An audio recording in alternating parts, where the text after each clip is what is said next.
História de uma gaivota e do gato que ensinou a voar. Segunda parte. Capítulo 1. O M-gato no choco. Muitos dias passou o gato grande, preto e gordo deitado junto do ovo, protegendo-o, aproximando de si muito suavemente com as suas patas peludas de cada vez que um movimento involuntário do corpo o afastava alguns centímetros. Foram longos e incômodos dias que às vezes se lhe afiguraram totalmente inúteis, pois via-se a cuidar de um objeto sem vida, de uma espécie de frágil pedra, embora fosse branca e com pintinhas azuis. Ocasiões houve em que, entorpecido pela falta de movimentos, Jack, segundo as ordens de Colonelo, só abandonava o ovo para ir comer e visitar o caixote onde fazia as suas necessidades. Sentiu a tentação de verificar se dentro daquela bolinha de cálcio crescia efetivamente um filho de gaivota. Então aproximou uma orelha do ovo, e depois a outra, mas não conseguiu ouvir nada. Também não teve sorte quando tentou ver o interior do ovo pondo-o à contraluz. A casca branca com pintinhas azuis era grossa e não deixava transparecer absolutamente nada. Colonelo, secretário e Sabtudo visitavam-no todas as noites e examinavam o ovo para verificar se acontecia aquilo a que Colonelo chamava progressos esperados, mas quando viam que o ovo continuava igual ao que era no primeiro dia mudavam de conversa.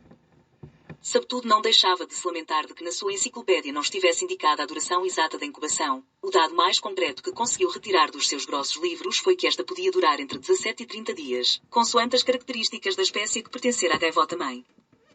O choco não fora fácil para o gato grande, preto e gordo. Não se podia esquecer da manhã em que o amigo da família encarregado de tratar dele achou que no apartamento se estava a acumular poeira a mais e decidiu passar o aspirador. Todas as manhãs, durante as visitas do amigo, Zorbas ocultava o ovo no meio de uns vasos da varanda, para poder assim dedicar uns minutos àquele bom tipo que lhe mudava a areia do caixote e lhe abria latas de comida. Miava-lhe agradecido, esfregando-lhe o corpo contra as pernas, e o humano ia-se embora repetindo-lhe que era um gato muito simpático. Mas naquela manhã, depois de o ver passar o aspirador pela sala e pelos quartos de dormir, ouviu dizer: "E agora a varanda? Entre os vasos é onde se junta mais lixo." Ao ouvir o estouro de uma fruteira a partir-se em 1000 pedaços, o amigo correu para a cozinha e gritou da porta: "Tu endoidecestes, Zorbas? Olha o que fizeste. Sai já daqui, gato idiota. Só faltava que espetasses um estilhaço de vidro nas patas." Que insulto tão imerecido. Zorbas saiu da cozinha fingindo uma grande vergonha, de rabo entre as pernas, e trotou para a varanda. Não foi fácil fazer rolar o ovo para debaixo de uma cama, mas conseguiu, e ali esperou que o humano acabasse a limpeza e se fosse embora. Ao entardecer do dia número 20 Zorbas dormitava, e por isso não percebeu que o ovo se movia, como se quisesse pôr-se a rolar pelo chão. Acordou com umas cócegas na barriga. Abriu os olhos e não pôde deixar de dar um salto quando viu que, por uma greta do ovo, aparecia e desaparecia uma pontinha amarela. Zorbas pegou no ovo com as patas da frente e viu como a avezinha dava bicadas até abrir um buraco por onde enfiou a diminuta cabeça branca e úmida. "Mamã!" grasnou a gaivotinha. Zorbas não foi capaz de responder. Sabia que a cor da sua pele era preta, mas achou que a emoção e o rubor que o invadiam o transformavam num gato lilás. Capítulo 2. Não é fácil ser mamã. "Mamã! Mamã!" tornou a grasnar a gaivotinha, já fora do ovo. Era branca como leite e umas penas finas, ralas e curtas cobriram-lhe parcialmente o corpo. Tentou dar uns passos e caiu junto da barriga de Zorbas. "Mamã! Tenho fome!" grasnou, dando-lhe bicadas na pele. Que havia de dar-lhe de comer? Sabtudo nada tinha meado a esse respeito. Sabia que as gaivotas se alimentavam de peixe, mas aonde ia ele buscar um pedaço de peixe? Zorbas correu para a cozinha e regressou fazendo rolar uma maçã. A gaivotinha endireitou-se nas suas patas cambaleantes e precipitou-se para a fruta. O biquinho amarelo tocou na casca, dobrou-se como se fosse de borracha e, ao endireitar-se novamente, catapultou a gaivotinha para trás, fazendo-a cair. "Tenho fome!" grasnou ela colérica. "Mamã! Tenho fome!" Zorbas tentou que ela desse umas bicadas numa batata, em algumas das suas bolachinhas, com a família de férias não havia muito por onde escolher. E lamentou ter esvaziado o seu prato de comida antes do nascimento da gaivotinha. Tudo foi em vão. O biquinho era muito mole e dobrava-se em contacto com a batata. Então, no meio do seu desespero, lembrou-se de que a gaivotinha era um pássaro, e que os pássaros comem insetos. Saiu para a varanda e esperou pacientemente que uma mosca se pusesse ao alcance das suas patas. Não tardou a caçar uma e entregou-a à ave faminta. A gaivotinha pegou na mosca com o bico, apertou-a e, fechando os olhos, engoliu-a. "Rica comida. Quero mais, mamã, quero mais." grasnou ela entusiasmada. Zorbas saltava de uma ponta à outra da varanda. Havia reunido 5 moscas e uma aranha quando do telhado da casa em frente lhe chegaram vozes conhecidas dos 2 gatos malvados que enfrentara dias antes. "Olhe, compadre. O gordinho está a fazer ginástica rítmica. Com um corpo assim qualquer é bailarino, miou. Eu acho que está a praticar aeróbica." Que belo gordinho. Que gracioso. Olhem para aquele estilo. Ouve lá, bola de gordura, vais apresentar-te a um concurso de beleza? Miou outro. Os dois malvados riam, sentindo-se seguros do outro lado do pátio. De boa vontade Zorbas os teria feito experimentar o fio das suas garras, mas estavam longe, de modo que voltou para junto da gaivotinha faminta com o seu espólio de insetos. A gaivotinha devorou as 5 moscas, mas negou-se a provar a aranha. Satisfeita, soluçou e encolheu-se, toda colada ao ventre de Zorbas. Mamã, tenho sono, grasnou. Ouve, tenho muita pena mas eu não sou a tua mamã, miou Zorbas. Claro que és a minha mamã. E és uma mamã muito boa, replicou ela fechando os olhos. Quando Colonelo, secretário e Sabetudo chegaram, encontraram a gaivotinha adormecida ao pé de Zorbas. Parabéns. É uma avezinha muito bonita. Quanto pesava ao nascer? Perguntou Sabetudo. Que pergunta é essa? Eu não sou a mãe deste pássaro. Disse Zorbas fazendo-se desentendido. É o que se pergunta sempre nestes casos. Não leves a mal. A verdade é que se trata de um passarinho muito bonito, sentenciou Colonelo. Que terrível. Terrível. Exclamou Sabetudo levando as patas da frente à boca. Não te importas de nos dizer o que é tão terrível? Perguntou Colonelo. A avezinha não tem nada que comer. É terrível. Terrível. Insistiu Sabetudo. Tens razão. Tive de lhe dar umas moscas e acho que não demorará a querer comer outra vez, reconheceu Zorbas. Secretário, de que está à espera? Perguntou Colonelo. Desculpe, senhor, mas não estou a entender, desculpou-se secretário. Corra ao restaurante e regresse com uma sardinha, ordenou Colonelo. E porquê eu, hein? Porquê que tenho de ser sempre eu o gato dos recados, hein? Molhe o rabo com benzina, vá buscar uma sardinha. Porquê sempre eu, hein? Protestou o secretário. Porque esta noite, meu caro senhor, vamos ter lulas à romana para o jantar. Não lhe parece uma boa razão? Disse Colonelo. Pois o rabo ainda me fede a benzina. Disse lulas à romana. Perguntou o secretário preparado para trepar para o telhado. Mamã, quem são estes? Grasnou a gaivotinha indicando os gatos. Mamã. Chamou-te mamã. Que terrivelmente terno. Conseguiu Sabetudo exclamar, antes de o olhar de Zorbas o aconselhar a calar a boca. Bom, caro amigo, cumpriste a primeira promessa. Estás a cumprir a segunda e só te resta a terceira, declarou Colonelo. A mais fácil, ensiná-la a voar, miou Zorbas ironicamente. Havemos de conseguir. Estou a consultar a enciclopédia, mas o saber leva o seu tempo, garantiu Sabetudo. Mamã. Tenho fome. Interrompeu-os a gaivotinha. Capítulo 3. O perigo espreita. As complicações começaram no segundo dia após o nascimento. Zorbas teve de atuar drasticamente para evitar que o amigo da família descobrisse tudo. Mal ouviu a porta, virou um vaso vazio por cima da gaivotinha e sentou-se em cima dele. Por sorte, o humano não foi à varanda e da cozinha não ouviu grasnar de protesto. O amigo, como sempre, limpou o caixote, mudou a areia, abriu uma lata de comida e, antes de partir, assomou à porta da varanda. Espero que não estejas doente, Zorbas. É a primeira vez que não corres quando te abro uma lata. Que estás tu a fazer sentado nesse vaso? Até parece que estás a esconder alguma coisa. Bem, até amanhã, gato maluco. E se tivesse vindo a ideia espreitar para debaixo do vaso? Só de pensar nisso sentiu uma fraqueza na barriga e teve de correr para o caixote. Ali estava ele, de rabo todo empinado, sentindo um grande alívio e pensando nas palavras do humano. Gato maluco. Era o que lhe tinha chamado. Gato maluco.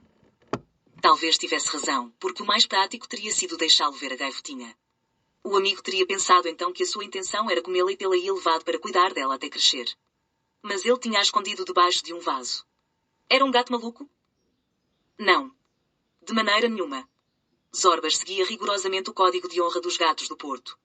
Prometera à agonizante gaivota que ensinaria a cria a voar, e assim havia de fazer.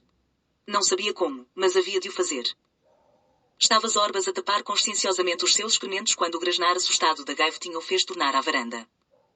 O que viu fez-lhe gelar o sangue. Os dois gatos malvados estavam entendidos juntos da gaivotinha, abanavam o rabo de excitação e um deles segurava-a com uma manápola em cima da armadilha.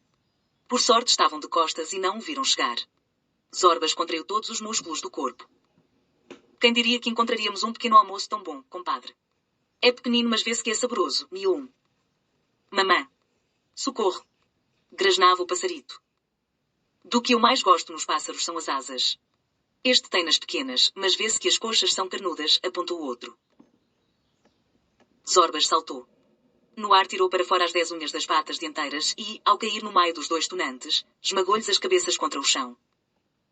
Tentaram levantar-se, mas quando o quiseram fazer cada um tinha uma orelha rasgada por um arranhão. Mamã! Queriam comer-me! Grasnou a gaivotinha. Comer o seu filho? Não, senhora. De modo algum, miou um com a cabeça colada ao chão. Nós somos vegetarianos, senhora. Vegetarianos rigorosos, assegurou o outro. Não sou uma senhora, seus idiotas, miou Zorbas puxando-lhes as orelhas para que pudessem vê-lo. Eriçou-se o pelo dos dois malvados quando o reconheceram. Tem um filho muito bonito, amigo. Será um grande gato, assegurou o primeiro. Pois é, vê-se logo que é um gatinho todo bem parecido, afirmou o outro. Não é um gato. É uma cria de gaivota, seus estúpidos, esclareceu Zorbas. É o que eu estou sempre a dizer aqui ao meu compadre, é preciso ter filhos gaivotas. Não é verdade, compadre? Declarou o primeiro. Zorbas decidiu acabar com aquela farsa, mas aqueles dois cretinos haviam de levar uma recordação das suas garras.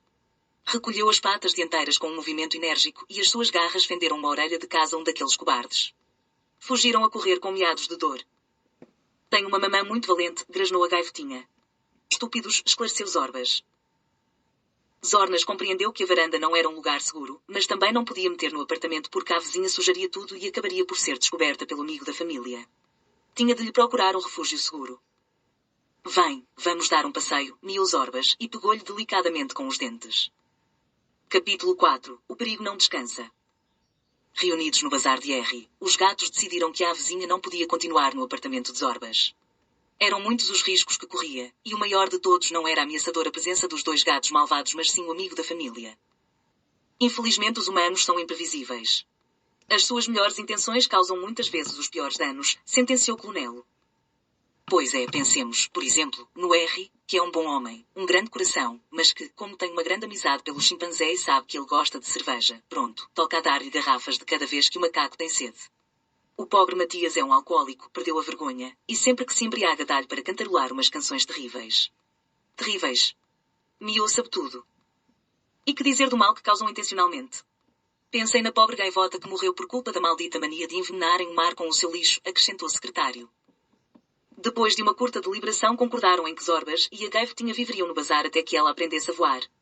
Zorbas iria ao seu apartamento todas as manhãs para que o humano não se alarmasse, e depois voltaria para tratar dela. Não seria mau que o passarito tivesse um nome, sugeriu o secretário. É exatamente o que eu ia propor. Receio que tirar-me os miados da boca seja superior às suas forças, queixou-se Clonelo. Estou de acordo. Deve ter um nome, mas antes é preciso saber se é macho ou fêmea, miou Zorbas. Ainda não havia acabado de mear e já sabe tudo tinha tirado da estante um volume da enciclopédia. Era o volume 20, correspondente à letra S, e passava as páginas à procura da palavra sexo. Infelizmente a enciclopédia não dizia nada sobre o modo de reconhecer o sexo de uma cria de gaivota. Temos de reconhecer que a tua enciclopédia não nos serviu de muito, queixou-se Zorbas. Não admito dúvidas sobre a eficácia da minha enciclopédia. Todos o saber está naqueles livros, respondeu Sabetudo, ofendido. Gaivota. Ave marinha, o barlavento. O único que nos pode dizer e é macho ou fêmea é o barlavento, garantiu o secretário. É exatamente o que eu ia mear. Proíbo de continuar a tirar-me os miados da boca, resmungou Clonelo. Enquanto os gatos miavam, a gaivotinha dava um passeio por entre dezenas de aves embalsamadas. Havia melros, papagaios, tucanos, pavões reais, águias, falcões, que ela contemplava atemorizada. De repente, um animal de olhos vermelhos, e que não estava embalsamado, travou-lhe o passo. Mamã! Socorro! Grasnou desesperadamente.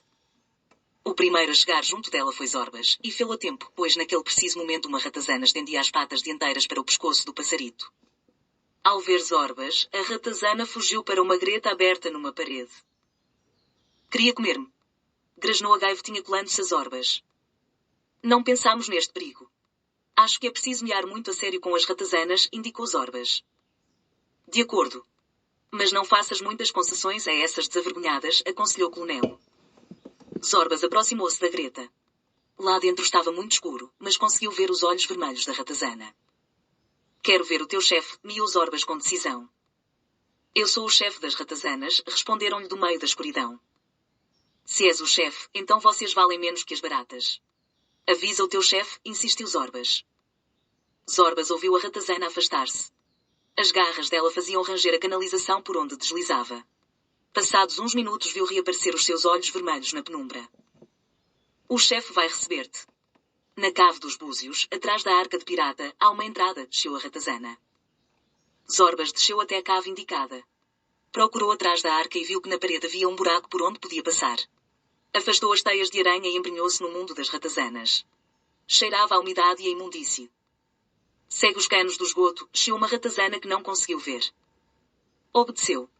À medida que avançava arrastando o corpo, sentia que a pele se impregnava de pó e lixo. Foi penetrando nas trevas até chegar a uma câmara de esgoto apenas iluminada por um débil feixe de luz natural. Zorbas achou que estava debaixo da rua e que o feixe de luz se escoava pela tampa do esgoto. O lugar era pestilento, mas era suficientemente alto para se poder levantar sobre as 4 patas. Pelo centro corria um canal de águas imundas.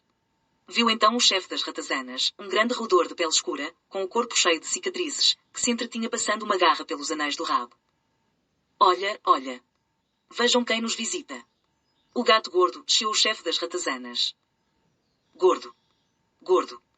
Gritaram em cor dúzias de ratazanas de quem Zorbas só conseguia ver os olhos vermelhos. Quero que deixem em paz o passarito, miou ele energeticamente. Com que então os gatos têm um passarinho? Eu sabia. Sabem-se muitas coisas nas cloacas. Dizem que é um passarinho saboroso. Muito saboroso, ai, ai, ai. Chiou o chefe das ratazanas. Muito saboroso. Ai, ai, ai. Repetiram em cor as outras ratazanas. Esse passarito está sob a proteção dos gatos, miou Zorbas. Ratazanas de quem Zorbas só conseguia ver os olhos vermelhos. Vão comê-lo quando crescer? Sem nos convidarem? Egoístas. Acusou a ratazana. Egoístas. Egoístas. Repetiram as outras ratazanas. Como bem sabes, liquidei mais ratazanas que os pelos que tenho no corpo. Se passar alguma coisa com o passarito, tem as horas contadas, avisou Zorbas serenamente. Ouve lá, bola de sebo, já pensaste em como sair daqui? Podemos fazer contigo um bom puré de gato, ameaçou a ratazana. Puré de gato. Puré de gato. Repetiram as outras ratazanas. Então Zorbas saltou sobre o chefe das ratazanas. Caiu-lhe sobre o lombo, prendendo-lhe a cabeça com as garras. Estás quase a perder os olhos. É possível que os teus sequazes façam de mim puré de gato, mas tu não vais chegar a ver isso. Deixam em paz o passarinho? Ameaçou Zorbas. Mas que maus modos tu tens. Está bem. Nem puré de gato nem puré de passarinho.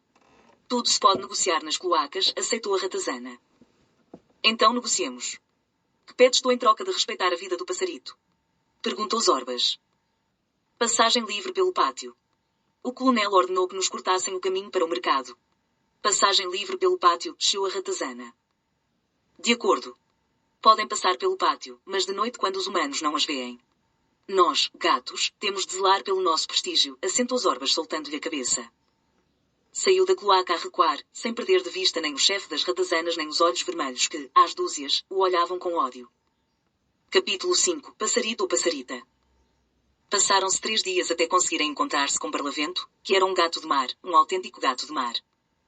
Barlavento era a mascote do Anzii, uma poderosa draga encarregada de manter sempre limpo e livre de escolhos o fundo do Elba. Os tripulantes do Anzii gostavam de Barlavento, um gato cor de mel com olhos azuis, e consideravam-no mais um companheiro nas duras tarefas de limpar o fundo do rio. Nos dias de borrasca cobriam-no com um impermeável de oleado amarelo feito à medida, semelhante aos impermeáveis que eles usavam, e Barlavento passeava pela coberta com o senho franzido dos marinheiros que desafiam o mau tempo. O Anzii limpara também os portos de Roterdão, Antuérpia e Copenhaga, e Barlavento costumava mear divertidas histórias acerca dessas viagens. Sim, era um autêntico gato de mar. Agoi! Miou Barlavento quando entrou no bazar. O chimpanzé pestanejou perplexo ao ver avançar o gato, que a cada passo balanceava o corpo da esquerda para a direita, ignorando a importância da sua dignidade de bilheteiro do estabelecimento. Se não sabes dar os bons dias, ao menos paga a entrada, ó saco de pulgas, grunhiu Matias. Um tonto a estibordo. Pelas presas da barracuda. Tu chamaste-me saco de pulgas? Para que saibas, esta pele já foi picada por todos os insetos de todos os portos. Ainda um dia te hei de mear sobre uma carraça que se encarrapitou no meu lombo e era tão pesada que não pude com ela. Pelas barbas da baleia. E hei de mear-te sobre os piolhos da ilha Cacatua, que precisam de chupar o sangue de 7 homens para ficar satisfeitos à hora do aperitivo. Pelas barbatanas do tubarão. Levanta ferro, macaco, e não me cortes a brisa. Ordenou Barlavento, e continuou a andar sem esperar pela resposta do chimpanzé. Ao chegar à sala dos livros, cumprimentou da porta os gatos ali reunidos. Muim. Apresentou-se Barlavento, que gostava de mear bom dia no rijo e ao mesmo tempo doce dialeto de Hamburgo. Até que enfim que chegas, capitano, nem sabes quanto precisamos de ti. Cumprimentou Colonelo. Contaram-lhe rapidamente a história da gaivota e das promessas de Zorbas, promessas que, repetiram, os comprometiam a todos. Barlavento ouviu com movimentos contristados da cabeça. Pela tinta da lula. Acontecem no mar coisas terríveis. Às vezes pergunto a mim mesmo se alguns humanos enlouquecem, ao tentarem fazer do oceano uma enorme lixeira. Acabo de dragar a foz do Elba e nem podem imaginar a quantidade de imundície que as marés arrastam. Pela carapaça da tartaruga. Tiramos barris de inseticida, pneus e toneladas das malditas garrafas de plástico que os humanos deixam nas praias, declarou Barlavento, enjoado. Terrível. Terrível. Se as coisas continuarem assim, dentro de muito pouco tempo a palavra contaminação ocupará todo o volume 3, letra C, da enciclopédia, declarou Sabtudo escandalizado. E que posso eu fazer por esse pobre pássaro? Perguntou Barlavento. Só tu, que conheces os segredos do mar, nos podes dizer se o passarito é macho ou fêmea, respondeu Colonelo.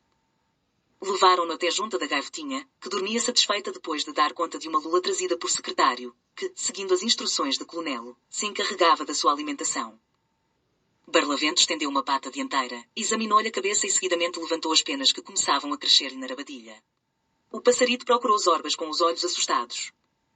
Pelas patas do caranguejo. Exclamou divertido o gato do mar, é uma linda passarita que virá a pôr tantos ovos quantos pelos que tem no rabo. Zorbas lambeu a cabeça da pequena gaivota. Lamentou não ter perguntado à mãe o nome dela, pois se a filha estava destinada a prosseguir o voo interrompido pela negligência dos humanos, seria bonito que tivesse o mesmo nome da mãe. Considerando que a vizinha teve a dita de ficar sob a nossa proteção, miou Colonelo, proponho que lhe chamemos Ditosa. Pelas guelras da pescada. É um lindo nome. Festejou Barlavento. Lembro-me de uma linda escuna que vi no mar Báltico. Chamava-se assim, Ditosa, e era completamente branca. Tenho a certeza de que no futuro fará algo de notável, de extraordinário, e o seu nome incluído no tomo 4, letra D, da enciclopédia, garantiu o secretário. Todos estiveram de acordo com o nome proposto por Colonelo. Então os 5 gatos formaram um círculo em redor da pequena gaivota, levantaram-se sobre as patas traseiras e, esticando as dianteiras até deixarem sob um teto de garras, mearam o ritual do batismo dos gatos do Porto. Nós te saudamos, Ditosa, amiga dos gatos. Agoi. Agoi. Agoi. Exclamou, feliz, Barlavento. Capítulo 6, Ditosa, na verdade Ditosa. Ditosa cresceu depressa, rodeada do carinho dos gatos. Um mês depois de viver no bazar de R, era uma jovem e esbelta gaivota de sedosas penas cor de prata. Quando alguns turistas visitavam o bazar, Ditosa, seguindo as instruções de Colonelo, ficava muito quieta entre as aves embalsamadas simulando ser uma delas. Mas à tarde, quando o bazar fechava e o velho lobo do mar se retirava, deambulava com o seu passo bamboleante de ave marinha por todas as salas, maravilhando-se diante dos milhares de objetos que por lá havia, enquanto Sabtudo consultava e tornava a consultar livros à procura de um método para Zorbas a ensinar a voar. Voar consiste em empurrar o ar para trás e para baixo. Claro. Já temos alguma coisa importante, murmurava Sabtudo de nariz enfiado nos livros. E por que é de voar? Grasnava Ditosa com as asas muito coladas ao corpo. Porque és uma gaivota e as gaivotas voam, respondia Sabtudo. Parece-me terrível, terrível, não saberes. Mas eu não quero voar. Também não quero ser gaivota, discutia Ditosa. Quero ser gato, e os gatos não voam. Uma tarde aproximou-se da entrada do bazar e teve um desagradável encontro com o chimpanzé. Nada de fazer caca por aí, ó passaroco? Guinchou Matias. Por que me diz isso, senhor macaco? Perguntou com timidez. É a única coisa que os pássaros fazem. Caca. E tu és um pássaro, repetiu o chimpanzé cheio de segurança. Pois engana-se. Sou um gato muito limpo, respondeu Ditosa procurando a simpatia do símio. Ocupo o mesmo caixote do Sabtudo. Pois. O que acontece é que essa pandilha de sacos de pulgas te convenceram de que és um deles. Olha para o teu corpo, tens 2 patas, os gatos têm 4. Tens penas e os gatos têm pelo. E o rabo? Hein? Onde tens tu o rabo? Estás tão maluca como aquele gato que passa a vida a ler e a murmurar terrível. Terrível. Passaroco idiota. E queres saber porque é que os teus amigos te dão mimo? Porque estão à espera de que engordes para fazer de ti um grande banquete. Vão comer-te com penas e tudo. Guinchou o chimpanzé. Nessa tarde os gatos estranharam que a gaivota não viesse a correr comer o seu prato favorito, as lulas que secretário escamoteava da cozinha do restaurante. Procuraram-na muito preocupados, e foi Zorbas que a encontrou, encolhida e triste no meio dos animais empalhados. Não tens fome, ditosa? Há lulas, informou Zorbas. A gaivota não abriu o bico. Sentes-te mal? Insistiu Zorbas preocupado. Estás doente? Queres que eu coma para engordar? Perguntou ela sem olhar para ele. Para crescer saudável e forte. E quando estiver gorda, convidarás as ratazanas para me virem comer? Grasnou ela de olhos cheios de lágrimas. Aonde vais tu buscar essas palermices? Miou Zorbas energeticamente. Fazendo trejeitos de choro, Ditosa contou-lhe tudo o que Matias lhe havia guinchado. Zorbas lambeu-lhe as lágrimas e de repente deu consigo a miar como nunca fizera. Tu és uma gaivota. Nisso o chimpanzé tem razão, mas só nisso. Todos gostamos de ti, Ditosa. E gostamos de ti porque és uma gaivota, uma linda gaivota. Não te contradissemos quando te ouvimos grasnar que és um gato, porque nos lisonjeia que queiras ser como nós, mas és diferente, e gostamos de que sejas diferente. Não podemos ajudar a tua mãe, mas a ti sim. Protegemos-te desde que saíste da casca. Demos-te todo o nosso carinho sem nunca pensarmos em fazer de ti um gato. Queremos-te gaivota. Sentimos que também gostas de nós, que somos teus amigos, a tua família, e é bom que saibas que contigo aprendemos uma coisa que nos enche de orgulho, aprendemos a apreciar, a respeitar e a gostar de um ser diferente. É muito fácil aceitar e gostar dos que são iguais a nós, mas fazê-lo com alguém diferente é muito difícil, e tu ajudaste-nos a consegui-lo. És uma gaivota e tens de seguir o teu destino de gaivota. Tens de voar. Quando o conseguires, Ditosa, garanto-te que serás feliz, e então os teus sentimentos para conosco e os nossos para contigo serão intensos e belos, porque será a amizade entre seres totalmente diferentes. Tenho medo de voar, grasnou Ditosa endireitando-se. Quando isso acontecer eu estarei contigo, miou Zorbas lambendo-lhe a cabeça, prometi isso à tua mãe. A jovem gaivota e o gato grande, preto e gordo começaram a andar. Ele lambia-lhe a cabeça com ternura e ela cobriu-lhe o dorso com uma das suas asas estendida. Capítulo 7. Aprendendo a voar. Antes de começarmos, vamos rever pela última vez os aspectos técnicos, miou Sabetudo. Do alto de uma estante, Colonelo, secretário, Zorbas e Barlavento observavam atentamente o que acontecia lá embaixo. Estavam lá Ditosa, de pé numa extremidade de um corredor a que tinham posto o nome de pista de descolagem, e Sabetudo na outra extremidade, inclinado sobre o volume 12, letra L, da enciclopédia. O volume estava aberto numa das páginas dedicadas a Leonardo da Vinci e via-se nelas um curioso artefacto que o grande mestre italiano batizara de máquina de voar. Por favor, vamos verificar primeiro a estabilidade dos pontos de apoio A e B, indicou Sabetudo. Verificando pontos de apoio A e B, repetiu Ditosa saltando primeiro sobre a pata esquerda e depois sobre a direita. Perfeito. Agora vamos verificar a extensão dos pontos C e D, miou Sabetudo, que se sentia tão importante como um engenheiro da NASA. Verificando a extensão dos pontos C e D, obedeceu Ditosa estendendo as duas asas. Perfeito. Declarou Sabetudo, vamos repetir tudo mais uma vez. Pelos bigodes do rodovalho. Deixa-a voar de uma vez. Exclamou Barlavento. Lembro-lhe que sou eu o responsável técnico do voo. Respondeu Sabetudo, tudo tem de estar convenientemente garantido, pois de contrário as consequências podem ser terríveis para a Ditosa. Terríveis. Tens razão. Ele sabe o que está a fazer, opinou o secretário. É exatamente o que eu ia amear, respingou o coronel. Alguma vez deixará você de me tirar os meados da boca? Ditosa estava ali prestes a tentar o seu primeiro voo, porque na última semana tinham ocorrido 2 factos que fizeram com que os gatos compreendessem que a gaivota desejava voar, embora ocultasse muito bem o seu desejo. O primeiro aconteceu certa tarde em que Ditosa acompanhou os gatos a apanhar sol no telhado do bazar de R. Já tinham desfrutado dos raios de sol durante uma hora quando viram 3 gaivotas voando lá em cima, muito lá no alto. Eram belas de ver, majestosas, recortadas contra o azul do céu. Havia momentos em que pareciam paralisar-se, flutuar simplesmente no ar de asas estendidas, mas bastava um leve movimento para se deslocarem com uma graciosidade e uma elegância que faziam inveja, e apetecia estar com elas lá em cima. De repente os gatos deixaram de olhar para o céu e poisaram os olhos em Ditosa. A jovem gaivota observava o voo das suas congêneres e, sem se dar conta, estendia as asas. Olhem para aquilo. Quer voar, comentou Colonelo. Sim, já é tempo de voar, aprovou Zorbas, já é uma gaivota grande e forte. Ditosa, voa. Tenta. Animou-a secretário. Ao ouvir os miados dos seus amigos, Ditosa dobrou as asas e aproximou-se deles. Deitou-se ao pé de Zorbas e começou a fazer um ruído com o bico fingindo ronronar. O segundo facto deu-se no dia seguinte, quando os gatos estavam a ouvir uma história de Barlavento. E, como lhes ia meando, as ondas eram tão altas que não podíamos ver a costa e, pela gordura do cachalote. Para cúmulo dos males tínhamos a bússola avariada. Havia 5 dias e 5 noites que estávamos no meio do temporal, sem saber se navegávamos para o litoral ou se estávamos a entrar pelo mar adentro. Então, quando já nos sentíamos perdidos, o timoneiro viu o bando de gaivotas. Que alegria, companheiros!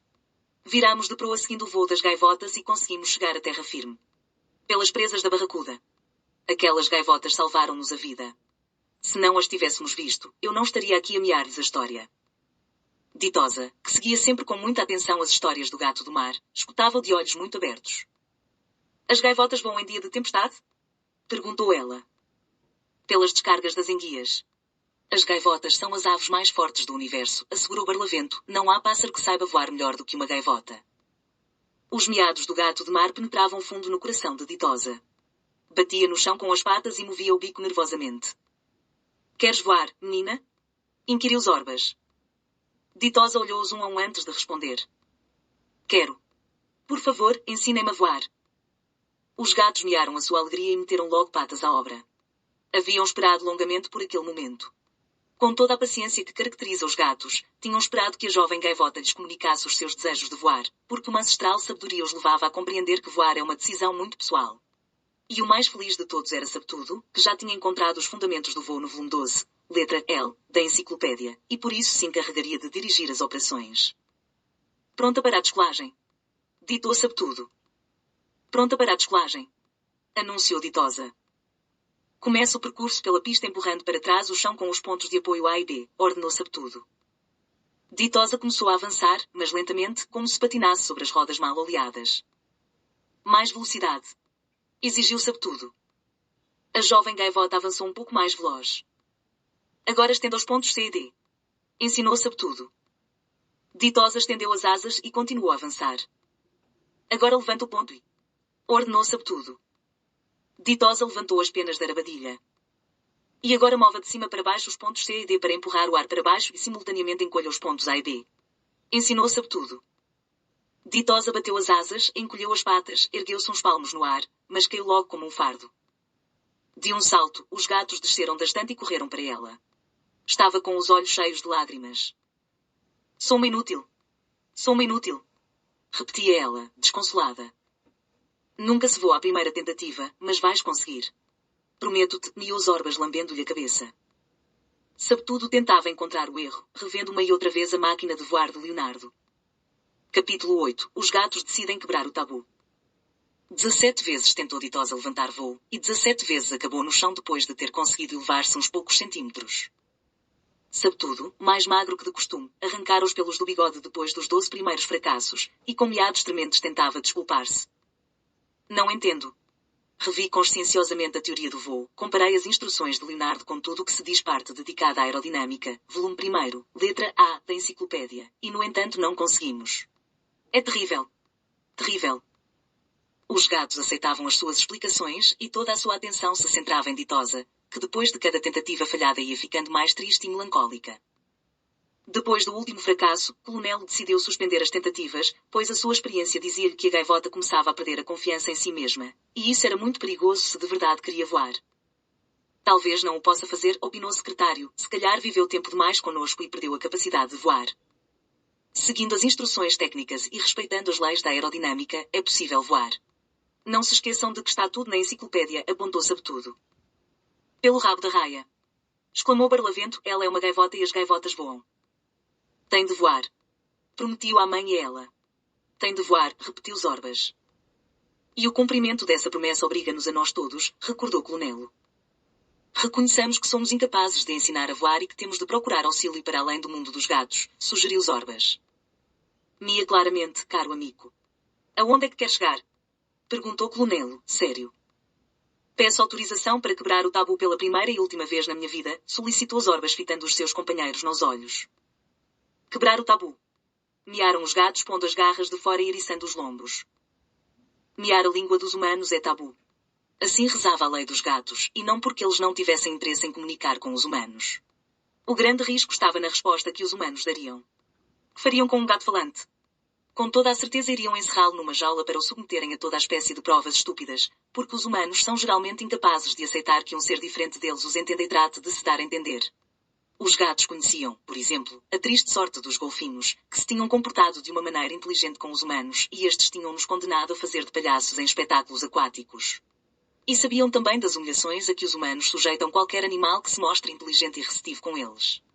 Por exemplo, os leões, os grandes felinos obrigados a viver entre grades à espera de que um cretino lhes meta a cabeça entre as mandíbulas, ou os papagaios, encerrados em gaiolas a repetir parvoíces. De tal modo que mear na linguagem dos humanos era um risco muito grande para os gatos. Fica aqui junto da ditosa. Nós retiramo-nos para debater a tua petição, ordenou Colonelo. Longas horas durou a reunião dos gatos à porta fechada. Longas horas durante as quais Zorbas se deixou ficar deitado junto da gaivota, que não escondia a tristeza por não saber voar. Era já noite quando terminaram. Zorbas aproximou-se deles para conhecer a decisão.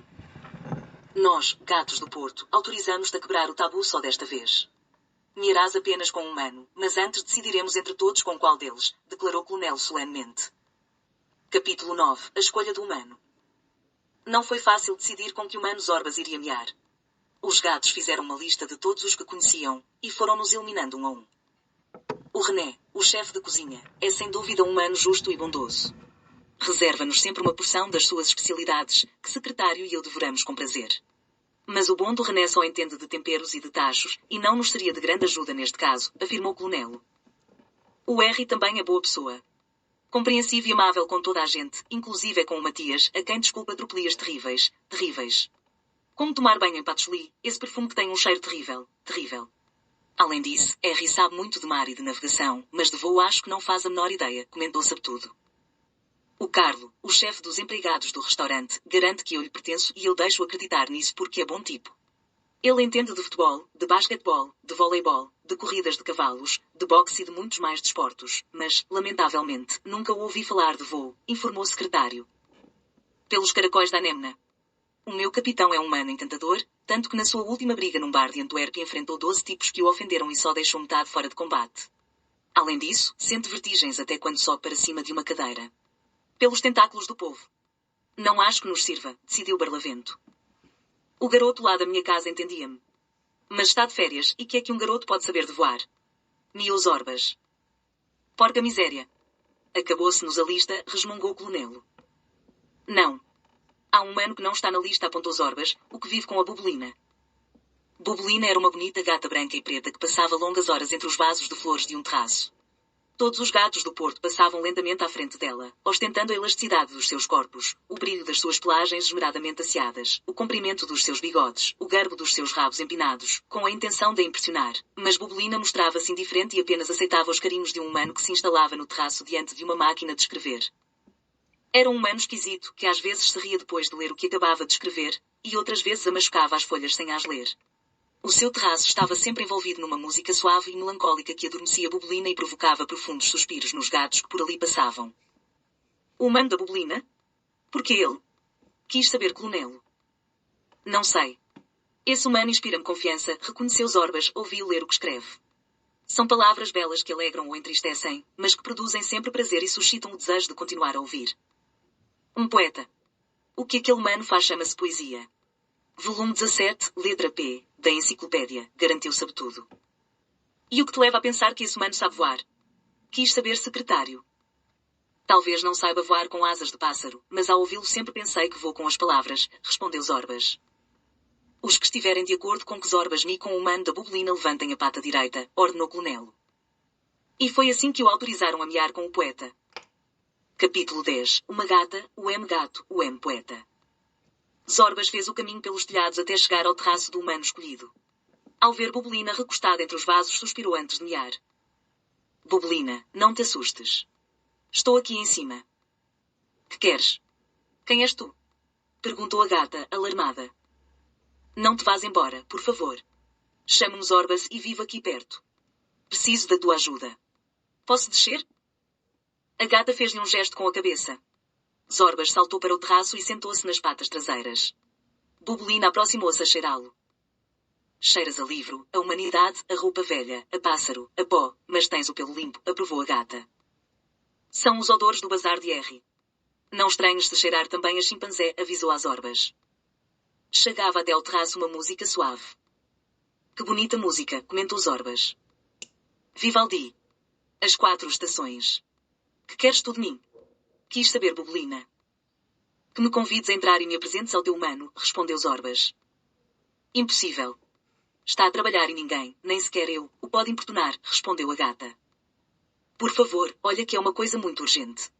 Peço-te em nome de todos os gatos do Porto, implorou Zorbas. Para que é que o queres ver? Perguntou Bubelina desconfiada. Tenho de mear com ele, respondeu Zorbas com decisão. Isso é tabu. Miou Bubelina de pele eriçada, põe-te a mexer. Não. E se não queres convidar-me a entrar, então que venha ele. Gostas de rock, gatinha? Lá dentro o humano teclava na sua máquina de escrever. Sentia-se feliz porque estava quase a terminar um poema e os versos saíam-lhe com uma fluidez assombrosa. De repente chegaram-lhe do terraço os miados de um gato que não era a sua Bubelina. Eram umas miadelas destemperadas e que, no entanto, pareciam ter um certo ritmo. Entre incomodado e intrigado, saiu para o terraço e teve que esfregar os olhos para acreditar no que via. Bubelina tapava as orelhas com as duas patas dianteiras sobre a cabeça e, em frente dela, um gato grande, preto e gordo, sentado na base do espinhaço e de costas apoiadas num vaso, segurava o rabo com uma pata dianteira como se fosse um contrabaixo e, com a outra, simulava roçar as suas cordas enquanto soltava enervantes miados. Recomposto da surpresa, não foi capaz de reprimir o riso e, quando se dobrou apertando a barriga de tanto rir, Zorbas aproveitou para se introduzir no interior da casa. Quando o humano, ainda morto de riso, se virou, deu com o gato grande, preto e gordo sentado num cadeirão. Basta de concerto. És um sedutor muito original, mas receio que a Bubelina não goste da tua música. Um concerto ruim. Disse o humano. Sei que canto muito mal. Ninguém é perfeito, respondeu Zorbas na linguagem dos humanos. O humano abriu a boca, deu uma palmada na cara e encostou as costas a uma parede. Tu F.A., falas, exclamou o humano. Também tu falas e eu não estranho. Por favor, acalma-te, aconselhou-lhe Zorbas. Munga, gato, que fala, disse o humano deixando-se cair no sofá. Não falo, mio, mas na tua língua.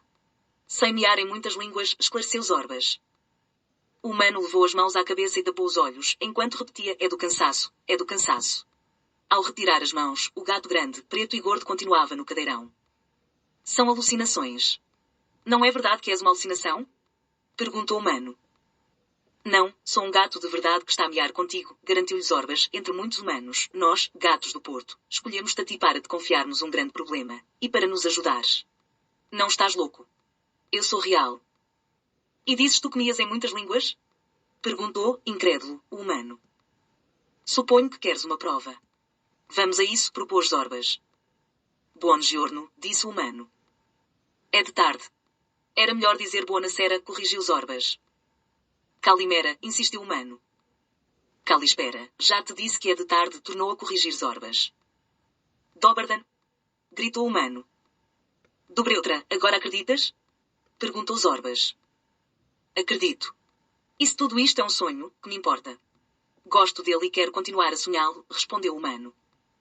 Então posso ir ao que interessa, propôs Zorbas. O humano concordou, mas pediu-lhe que respeitasse o ritual de conversa dos humanos. Serviu ao gato em prato de leite e ele acomodou-se no sofá com um copo de conhaque nas mãos. Mia. Gato, disse o humano, e Zorbas contou-lhe a história da gaivota, do ovo, de ditosa e dos infrutíferos esforços dos gatos para a ensinarem a voar. Podes ajudar-nos? Quis saber Zorbas quando terminou o seu relato. Acho que sim. E esta noite mesmo, respondeu o humano. Esta noite mesmo? Tem certeza? Inquiriu Zorbas. Olha pela janela, gato. Olha para o céu. Que vês? Convidou o humano. Nuvens. Nuvens negras. Aproxima-se uma borrasca e não tardará a chover, observou Zorbas. Pois por isso mesmo, disse o humano. Não te entendo. Lamento, mas não te entendo, aceitou Zorbas. Então o humano foi até à secretária, pegou num livro e procurou entre as páginas. Ouve, gato, vou ler-te um texto de um poeta chamado Bernardo de Chaga. Uns versos de um poema intitulado Das Gaivotas. Mas o seu pequeno coração, que é dos equilibristas, por nada suspira tanto, como por essa chuva tonta, que quase sempre traz vento, que quase sempre traz sol. Entendo. Tinha a certeza de que podias ajudar-nos, miou Zorbas saltando do cadeirão. Combinaram reunir-se à meia-noite diante da porta do bazar, e o gato grande, preto e gordo correu a informar os companheiros. Capítulo 11. O voo. Caía sobre Hamburgo uma espessa chuva e dos jardins e levava seu aroma à terra úmida. O asfalto das ruas brilhava e os anúncios fluorescentes refletiam-se disformes no chão molhado. Um homem embrulhado numa gabardina caminhava por uma rua solitária do Porto dirigindo os seus passos para o bazar do R. Nem pensar. Guincho o chimpanzé, ainda que me cravem 50 garras no cu, não lhes abro a porta. Mas olha que ninguém tem a intenção de te fazer mal, estamos a pedir-te em favor, e é tudo, miou Zorbas. O horário de abertura é das 9 da manhã às 6 da tarde. É o regulamento e tem de ser respeitado, guinchou Matias. Pelos bigodes da morsa. Então não podes ser amável uma vez na vida, macaco? Miou Barlavento. Por favor, senhor macaco, grasnou ditosa suplicante. Impossível. O regulamento proíbe-me de estender a mão e de correr o ferrolho que vocês, por não terem dedos, seus sacos de pulgas, não podem abrir, guinchou Matias com velhacaria. És um macaco terrível, terrível. Miou sabe tudo. Está um mano lá fora a olhar para o relógio, miou o secretário, que espreitava por uma janela. É o poeta. Não há tempo a perder. Miou Zorbas correndo a toda a velocidade para a janela. Os sinos da igreja de São Miguel começaram a tanger as 12 badaladas da meia-noite e um ruído de vidros partidos sobressaltou o mano. O gato grande, preto e gordo caiu na rua no meio de uma chuva de estilhaços, mas pôs-se de pé sem se preocupar com as feridas na cabeça e saltou outra vez para a janela por onde havia saído. O humano aproximou-se no preciso momento em que uma gaivota era levantada por vários gatos até ao peitoril. Atrás dos gatos, um chimpanzé punha as mãos na cara tentando tapar os olhos, os ouvidos e a boca ao mesmo tempo. Pega nela. Cuidado, para não se ferir nos vidros, miou Zorbas. Venham cá os dois, disse o humano tomando-os nos braços. O humano afastou-se pressurosamente da janela do bazar. Debaixo da gabardina levava um gato grande, preto e gordo e uma gaivota de penas cor de prata. Canalhas. Bandidos. Hão de pagar por isto. Guincho o chimpanzé. Foi o que estavas a pedir. E sabes o que o R vai pensar amanhã de manhã? Que foste tu que partiste o vidro, miou o secretário. Caramba, desta vez você consegue tirar-me os meados da boca, miou Clonelo. Pela dentuça da Moreira. Vamos para o telhado. Vamos ver a nossa ditosa voar. Miou Barlavento. O gato grande, preto e gordo e a gaivota iam muito comodamente debaixo da gabardina, sentindo o calor do corpo do humano, que caminhava com passos rápidos e seguros. Sentiam bater os seus 3 corações a ritmos diferentes, mas com a mesma intensidade. Gato, tu feriste-te? Perguntou o humano ao ver umas manchas de sangue nas bandas da gabardina. Não tem importância. Aonde vamos? Perguntou Zorbas. Tu entendes humano? Grasnou Ditosa. Entendo. E ele é uma pessoa boa que te vai ajudar a voar, garantiu-lhe Zorbas. Entendes a gaivota? Perguntou o mano. Diz-me aonde vamos, insistiu Zorbas. Já não vamos, chegamos, respondeu o mano. Zorbas deitou a cabeça de fora. Estavam diante de um edifício alto. Ergueu a vista e reconheceu a torre de São Miguel iluminada por vários projetores. Os feixes de luz incidiam em cheio na sua esbelta estrutura forrada de chapas de cobre, que o tempo, a chuva e os ventos haviam coberto de uma pátina verde. As portas estão fechadas, miou Zorbas. Nem todas, disse o humano, costumo vir até aqui fumar e pensar em solidão nas noites de tempestade.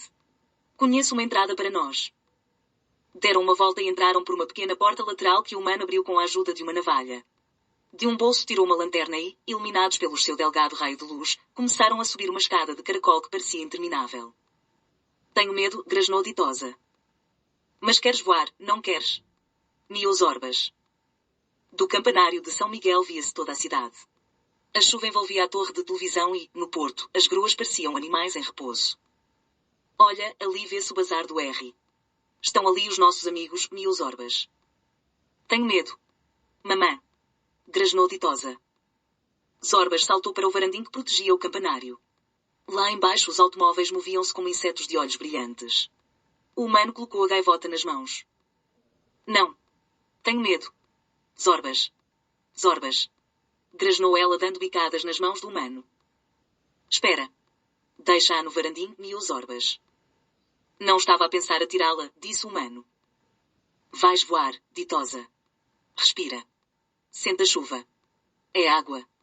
Na tua vida terás muitos motivos para ser feliz. Um deles chama-se água, outro chama-se vento, outro chama-se sol e chega sempre como recompensa depois da chuva. Sente a chuva. Abre as asas, miou Zorbas. A gaivota estendeu as asas. Os projetores banhavam-na de luz e a chuva salpicava-lhe as penas de pérolas. O humano e o gato virão erguer a cabeça de olhos fechados. A chuva, a água. Gosto. Grasnou. Vais voar, Miosorbas. Gosto de ti. És um gato muito bom, grasnou ela aproximando-se da beira do varandim. Vais voar. Todo o céu será teu, Miosorbas. Nunca te esquecerei. Nem aos outros gatos, grasnou já com metade das patas de fora do varandim, porque, como diziam os versos de Atchaga, o seu pequeno coração era o dos equilibristas. Voa. Miosorbas estendendo uma pata e tocando-lhe ao de leve. Ditosa desapareceu da sua vista, e o humano e o gato temeram o pior. Caíra como uma pedra. Com a respiração em suspenso assomaram as cabeças por cima do varandim, e viram-na então, batendo as asas, sobrevoando o parque de estacionamento, e depois seguiram-lhe o voo até às alturas, até mais além do catavento de ouro que coroava a singular beleza de São Miguel. Ditosa voava solitária na noite de Hamburgo. Afastava-se batendo as asas energicamente até se elevar sobre as gruas do porto, sobre os mastros dos barcos, e depois regressava planando, rodando uma e outra vez em torno do campanário da igreja. Estou a voar. Zorbas. Sei voar. Grasnava ela, eufórica, lá da vastidão do céu cinzento. O humano acariciou o lombo do gato. Bem gato, conseguimos, disse suspirando. Sim, à beira do vazio compreendeu o mais importante, Miosorbas. Ah, sim? E o que é que ela compreendeu? Perguntou o humano. Que só voa quem se atreve a fazê-lo, Miosorbas. Suponho que agora te estorva a minha companhia. Espero-te lá embaixo, despediu-se o humano. Zorbas permaneceu ali a contemplá-la, até que não soube se foram as gotas de chuva ou as lágrimas que lhe embaciaram os olhos amarelos de gato grande, preto e gordo, de gato bom, de gato nobre, de gato do Porto. Laufenburg, Floresta Negra, 1996.